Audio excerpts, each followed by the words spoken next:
Magandang araw mga kababayan. Narito ang pinakabagong weather update natin ngayong araw, March 26, 2025 Wednesday. Alamin natin ang lagay ng panahon sa iba't ibang parte ng bansa. May mga area na posibleng maapektuhan ng low pressure area na nabuo sa may silangan ng Mindanao at heat index naman sa ibang lugar. Para naman lagi kang updated sa lagay ng panahon, i-click mo lang ang subscribe button. Ngayong umaga, isang low pressure area ang namataan sa layong 645 kilometers sa silangan ng southeastern Mindanao. Sa ngayon, ito ay nagdadala ng maulap na panahon at pag-ulan sa ilang bahagi ng bansa. Kaya asahan ang makulimlim na panahon sa mga lugar ng Central Visayas, Eastern Visayas, Caraga, Davao Region at Siquijor. Magiging maulap ang kalangitan na may mga pag-ulan dulot ng LPA. Dahil dito may posibilidad ng flash floods o landslides lalo na sa mga mabababang lugar at gilid ng bundok. Pinapayuhan ang mga residente sa mga nabanggit na lugar na maging alerto at mag-ingat. Samantala sa Metro Manila at sa nalalabing bahagi ng bansa, bahagyang maulap hanggang maulap ang kalangitan na may posibilidad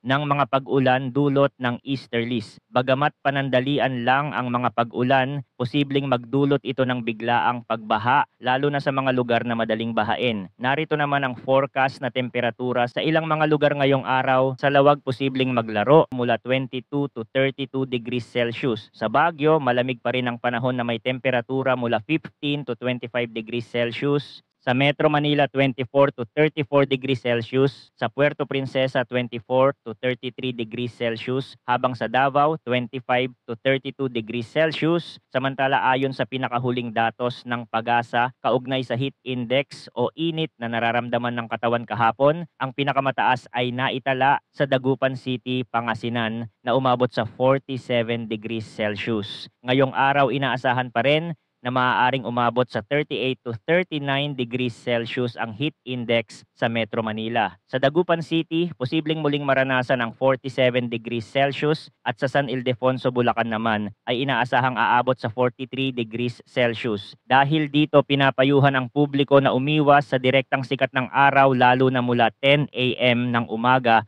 hanggang alas 3 ng hapon. At regarding sa low pressure area na nabuo, sinasabi ng PAGASA na mababa ang chance nito na maging isang ganap na bagyo at gamit ang ibang weather model. Hindi din ipinapakita na magiging bagyo ito. Pero kahit ganun, habang ito ay lumalapit sa bansa, posible siyang magdala ng mga pag-ulan sa may silangan ng Mindanao at Eastern Visayas. Kaya importante pa din manatiling updated sa mga susunod na ulat mula dito sa channel para sa pinakabagong balita tungkol sa lagay ng panahon. Salamat sa inyong pagtutok at manatiling ligtas.